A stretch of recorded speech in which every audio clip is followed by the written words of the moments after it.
Hi, and welcome to the Weather Gurus podcast edition for February 8th, 2021. A new week has begun Monday, and more storms, snowstorms, and winter storms are on the way for the Northeast and the upper Midwest. Right now, we're going to look at the current radar and look at some conditions.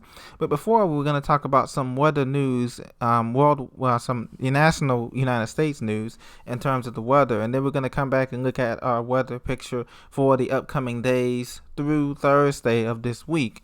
And so first I want to touch on there was a multi-vehicle pileup in the U.S. state of Oklahoma. Shut down Interstate 40 and Interstate 35 there from Tulsa to Owasso down into Oklahoma City as freezing drizzle causes travel nightmares in Oklahoma.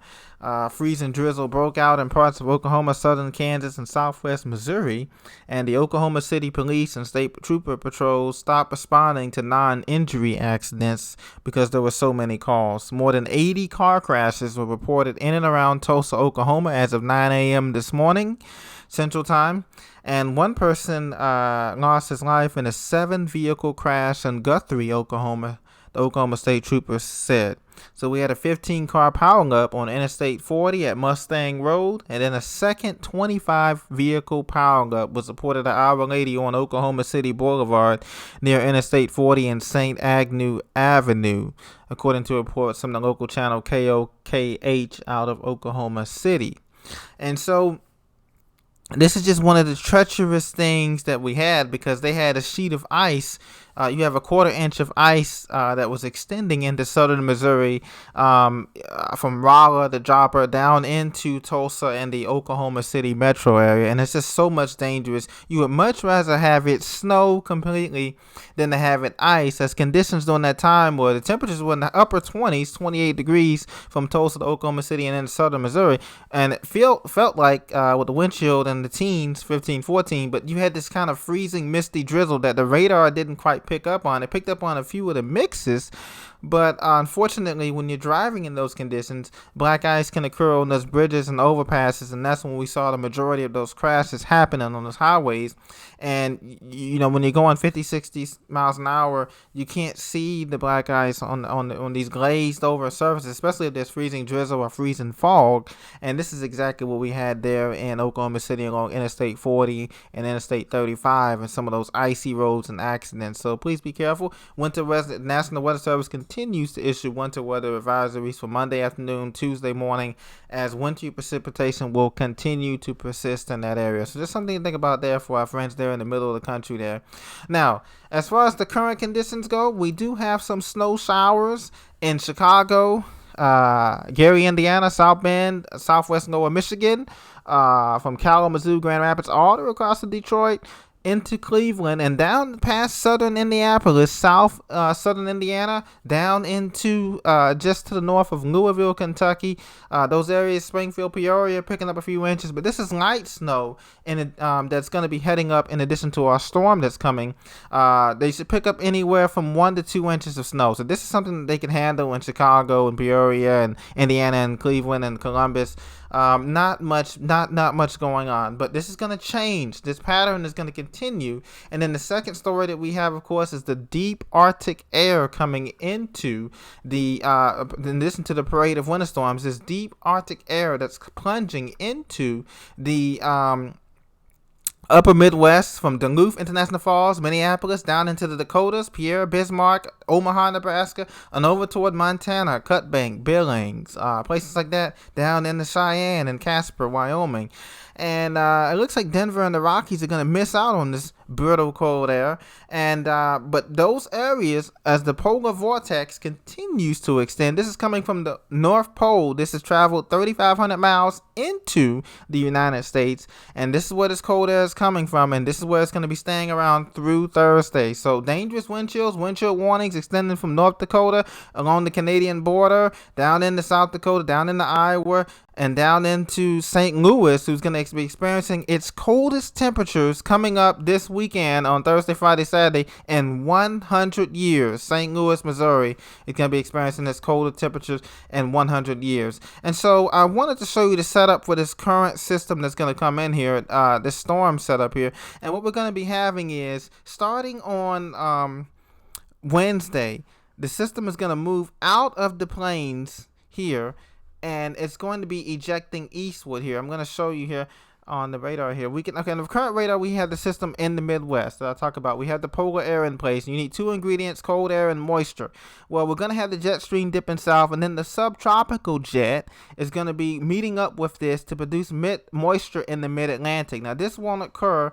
This will occur coming up, move eastward. This is going to occur coming up tomorrow. So tomorrow will be the last nice day that areas like Pittsburgh, Pennsylvania, Charleston, West Virginia, Roanoke, Virginia, Asheville, North Carolina, DC, and on up into the Northeast Corridor from Philly to New York to Boston. Tomorrow is the last nice day for that, Tuesday. Then Wednesday, we will transition into a snow system that's going to leave this area from anywhere from Washington, D.C. all the way up to Boston with anywhere from 5 to 10 inches of new snow.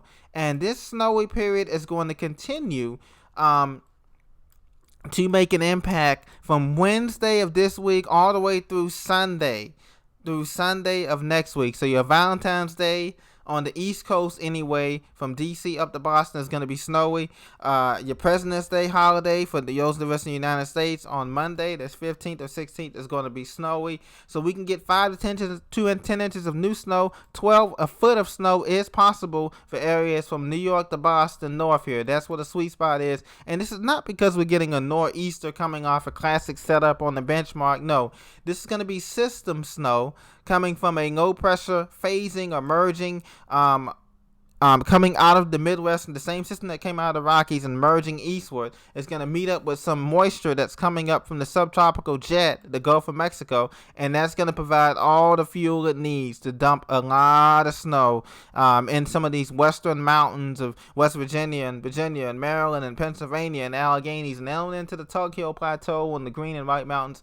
We could be looking at a foot of snow there easily. The GFS model has Washington, D.C. picking up 10 inches and above. The European model is a little bit less bullish, but still anywhere from 8 to 10 inches of snow, possibly a foot of snow on that I-95 corridor. And so that's something to keep in mind here, because we got a parade of winter storms. In addition to that, temperatures will be cold. Single-digit temperatures will be possible from Thursday night through Sunday in some of these locations, and high temperatures will struggle to get above freezing in many of these locations from Washington, D.C., New York, Boston, and on into Maine. So that's how the East Coast is looking. Now, as far as the Midwest, the same thing. We're having cold air, dangerous wind chills from Minneapolis southward, 40, 30, 40 below zero Fahrenheit. Just incredible wind, incredible cold, but they will be drying out. Not much snow happening in the upper Midwest or in the Midwest. The Southeast, you guys look absolutely fabulous, okay? The Super Bowl Sunday turned out great yesterday for Tampa. Congratulations to the Bucks. Anybody living in the Gulf Coast from Florida to Atlanta should experience cold, chilly nights, but clear days with beautiful, brilliant sunshine. Temperatures will be about seasonal in the 50 and 60 degrees Fahrenheit. Same for the desert Southwest out here. Absolutely clear. Everything is fabulous. And in Seattle and Portland and Washington State, they will get a little break, but then rain comes back in Thursday, Friday for later on in the week. This should be lighter rain than normal, so nothing really substantial, but there should be some more rain coming in. So once again, just to recap, ladies and gentlemen, we have 2 snowstorms coming in. One starting Wednesday through Friday, and then another one coming in Friday through Sunday. That's going to be our 2 latest systems that are going to be coming in here. And it's nothing to be afraid of. This is the heart of winter. Typically in America, in the northern hemisphere, February is typically the most brutal month. And then once we get past that, March, we start turning the quarter towards spring. And so this is like right on time for the systems to be coming in here with this amount of snowfall. Matter of fact, some cities are behind on snow. We have some cities here, such as Washington, D.C., they're down by 3 inches for the year on total annual snowfall that you normally get. But Buffalo and Chicago, Cleveland, you're catching up. You're about average. So is upstate Watertown and Vermont and Maine. You guys are over the limit for snow now, above average. Chicago, you're just about getting to average, but you can use an additional foot of snow to make up for everything that you didn't get. And that's pretty much what we're going to be seeing for the rest of the day. Now, another thing that you should be mindful of if you do have to go outside is you want to bundle up because hypothermia and frostbite can set in these type of conditions and these temperatures here. And so you want to bundle up if you have to go outside this weekend, because temperatures from Minneapolis all the way down to Kansas City and St. Louis will be barely in the teens. And with the wind chill, they'll be feeling like 10 or 20 below zero. As well as on the East Coast, you want to bundle up too in layers to prevent hypothermia, frostbite, and those conditions. So Friday through Sunday, actually Thursday through Sunday, will be the critical time for wind chills in the Northeast, in the upper Midwest, and down even as far south as Dallas, Texas. You need to be prepared for morning low in the teens and highs only reaching about 35 degrees. So this has been your forecast for today. Be on the lookout for that winter storm and system, and also be prepared for get your shovels ready, get your car winter ready if you have to go out, and just be prepared to hunker down as we go through this kind of phase of 2 winter storms back to back, carrying us through the rest of this week. So enjoy tomorrow, but then get ready for the snow to come for the Northeast and the Midwest, and sometimes even far south as Nashville, Tennessee will pick up 1 to 2 inches or 3 inches of snow out of the system. So that's your forecast for the day. Have a blessed day. I'll talk to you very soon.